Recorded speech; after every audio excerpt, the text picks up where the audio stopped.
Bonjour à toutes et à tous, j'espère que vous allez bien. On se retrouve aujourd'hui sur Télé Blizzard pour parler du film Tale of Tales. Sorti en 2015, Tale of Tales est un film italien, français et britannique réalisé par Matteo Garrone. Le film présente 3 contes de Giambattista Basile que je n'ai malheureusement pas encore lu mais que je lirai très volontiers dans un avenir proche. Ces 3 contes ne sont pas racontés à la suite en fait mais ils progressent ensemble.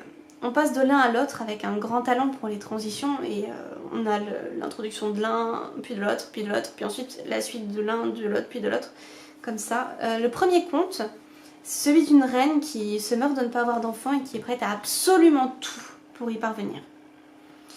Le second, c'est celui d'un roi qui est très porté sur la chair et de 2 sœurs âgées dont l'une est tombée amoureuse de ce roi.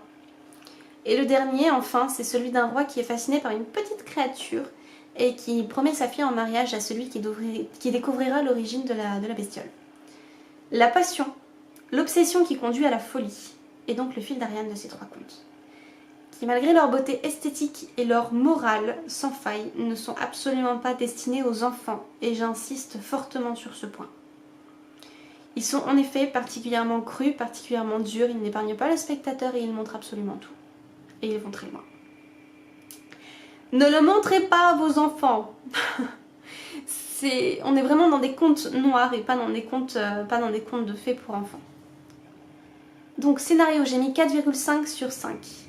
J'ai enlevé 0,5 parce qu'au début j'avais du mal à comprendre où étaient situés, qu'il y avait 3 contes différents et ça m'embrouillait dans les personnages et poursuivre l'histoire. Mais la réalisation est tellement bonne et les transitions tellement géniales, tellement bien faites, l'ensemble tellement fluide et l'histoire tellement passionnante qu'il mérite largement son 4,5. Caméra, j'ai mis 3 sur 3, donc le film nous offre des plans absolument majestueux et ce dans les 3 contes. C'est magnifique. Personnages, j'ai mis 5 sur 5.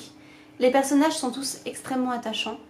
On est triste pour la reine du premier conte, on est plein d'admiration pour son mari, on s'attache à l'enfant, bref, on se sent vraiment concerné par le sort de cette famille.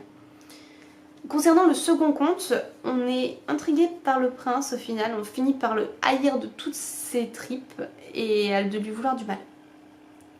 On a l'ambivalence nécessaire pour le personnage et pas seulement un stéréotype de roi lubrique. Très bien fait. On s'attache énormément aux 2 sœurs, puis on reconnaît leurs défauts et là encore on se retrouve avec une ambivalence qui au final nous attache encore plus à elles. Ça c'est génial. On en vient à vraiment ressentir leurs sentiments. Pour le dernier conte, on ressent l'excitation du roi, on le plaint, on s'attache à la bestiole, on plaint sa fille, on craint, on apprécie à la fois le prétendant pour sa gentillesse, on ressent à la fois de la peur pour la princesse et de la peur pour le prétendant.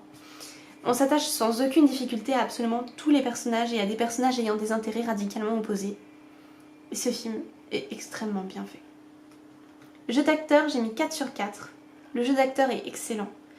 Comme je l'ai dit, on ressent vraiment toutes leurs émotions en fait. Ils nous emportent loin et comme ça, sans aucune difficulté, aucune. Son 3 sur 3. La musique, c'est vraiment celle d'un conte par contre. On a une musique qui est très jolie, qui est féerique, qui est magique et mystérieuse à la fois. C'est comme la musique d'un rêve. Au moment les plus importants et les plus percutants, on a toujours cette musique qui est extrêmement envoûtante. C'est le genre de musique qu'on pourrait en fait écouter en boucle sans problème en dehors du film comme ça. Total 19,5 sur 20. Ce film mérite largement cette note et je le conseille sans aucun doute à toutes et à tous. Je dirais à partir de l'âge de 12 ans pour ceux qui ne sont pas trop sensibles ou habitués, et puis 15 ans si les personnes sont vraiment très sensibles, mais pas aux enfants. Non.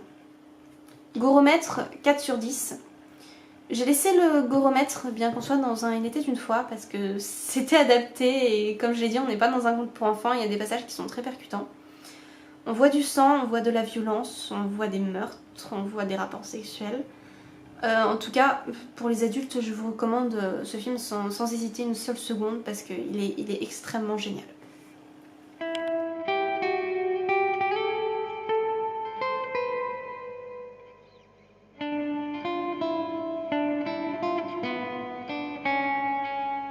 Donc pour revenir à la caméra, on a des plans qui sont vraiment magnifiques, que ce soit avec les 2 enfants pour le premier conte, Le passage du labyrinthe avec la mère qui se démène dedans en courant après son fils avec une symbolique très très forte.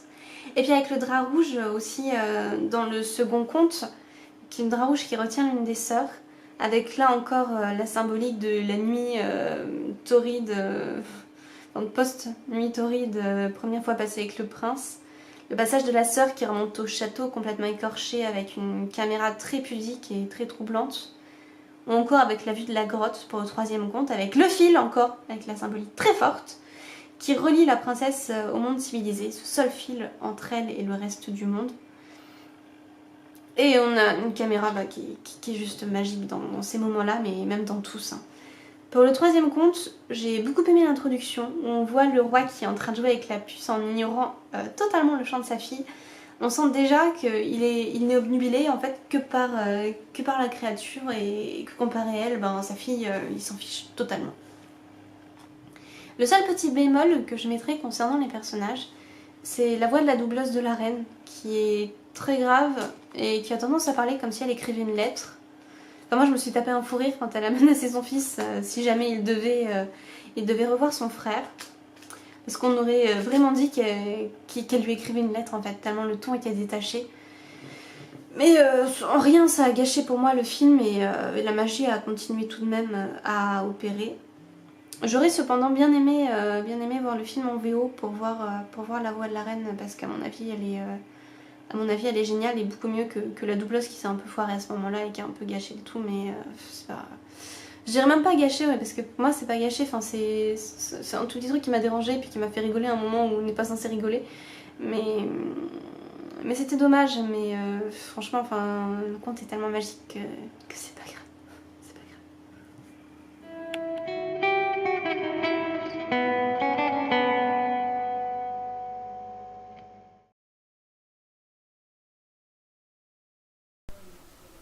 On a ici quelque chose d'hallucinant quand même. On regroupe 3 contes italiens de la culture populaire italienne pour en faire un film réaliste. Du moins assez réaliste. Parce que je veux dire par là que ça me fait vachement penser au Moyen-Âge, mais avec un peu de magie, de mystère et tout ça. Ouais, en gros, ça me fait vraiment penser à Game of Thrones, mais avec le sale en moins, tu vois, toute la crasse en moins. Ouais. Et ce qui est légendaire dans ce film, c'est que tout est beau, tout est magnifique. Les personnages, la profondeur de ces personnages, les décors, les différentes morales que l'on peut en tirer, tout est beau, tout est magnifique, tout est reluisant, tout.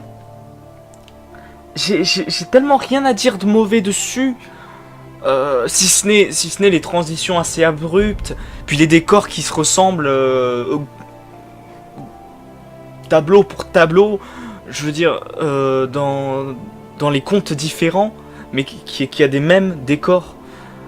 Mais ça, on s'en fout, on s'en fiche complètement de ces détails-là, parce que ça peut peut-être piquer l'œil des fois, on se dit, ah tiens, ça je connais, et pourtant c'est pas le même conte. Ça se passe dans des époques différentes et tout. Mais on s'en fiche complètement. Parce que ce long métrage, il a su me faire voyager. Il va savoir vous faire voyager aussi si vous avez aussi cette magie dans les yeux. Si vous êtes réceptif à ça. Il a su me faire voyager tant par le visuel que par l'esprit. Et comment je peux pas être comblé? Parce que c'est magnifique tout ça. Franchement, l'unique chose que je vous conseille, c'est d'aller le voir. D'aller voir ce film. Qu'importe ce que vous aimez pas, allez le voir. Juste une fois. Parce que, genre par exemple, pour les fans de Tim Burton, de petits contes filmés à la Tim Burton, vous serez pas déçus. Vous serez vraiment pas déçus. Même pour les fans de Game of Thrones, là c'est pareil, vous serez pas déçus. Parce qu'il y a des plans assez gore. Et les résolutions de chaque histoire, mais alors de chaque histoire, sont vraiment classe. Il y a personne qui gagne, il y a personne qui perd. On sait même pas. On sait même pas ce qui s'est passé à la fin. Dans le sens où... Ah, il y a une part de réjouissance, il y a une part de malheur aussi, mais... Ah, il y a toujours cette ambiguïté. Et... Voilà, c'est ça, on a toujours une impression de flottement à la toute fin. Et personnellement... je bande, putain.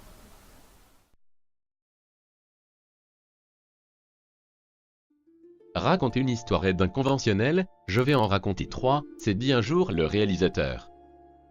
C'est probablement de cette manière que le projet a débuté. Car rien dans le film ne justifie la présence de ces 3 histoires à part vouloir faire un long métrage. Vouloir s'inspirer du film choral est une bonne chose, mais rien de consistant ne lie vraiment les 3 mais scénaristiques. Chaque histoire, à cause de sa durée, tente d'aller à l'essentiel mais perd en profondeur à cause de ça. Et certaines intrigues qui auraient été intéressantes à traiter sont à peine survolées. Cela rend le rythme global très irrégulier ou une certaine lourdeur dans le récit. Les acteurs s'en sortent assez bien, le stéréotype de leurs personnages ne leur permettant pas forcément un large choix de jeu. Concernant la réalisation en elle-même, on voit que c'est le point le plus travaillé. Que cela soit la photographie des différents lieux, le travail fait sur les costumes, et les divers effets spéciaux, parfois un peu voyants pour certains, tout a été très travaillé. Les plans de caméra en eux-mêmes restent assez simples mais n'ont rien de dérangeant. Tale of Tay aurait pu être un bon film, mais le manque de rythme des histoires et un manque de profondeur rendent le tout assez ennuyant. Ne connaissant pas les histoires dont l'œuvre est tirée, il est difficile à dire si ces défauts viennent d'un souci de réécriture ou si c'est une parfaite adaptation. Car il ne faut pas l'oublier, une bonne adaptation ne fait pas forcément un bon film. À bientôt sur Téléblizzard.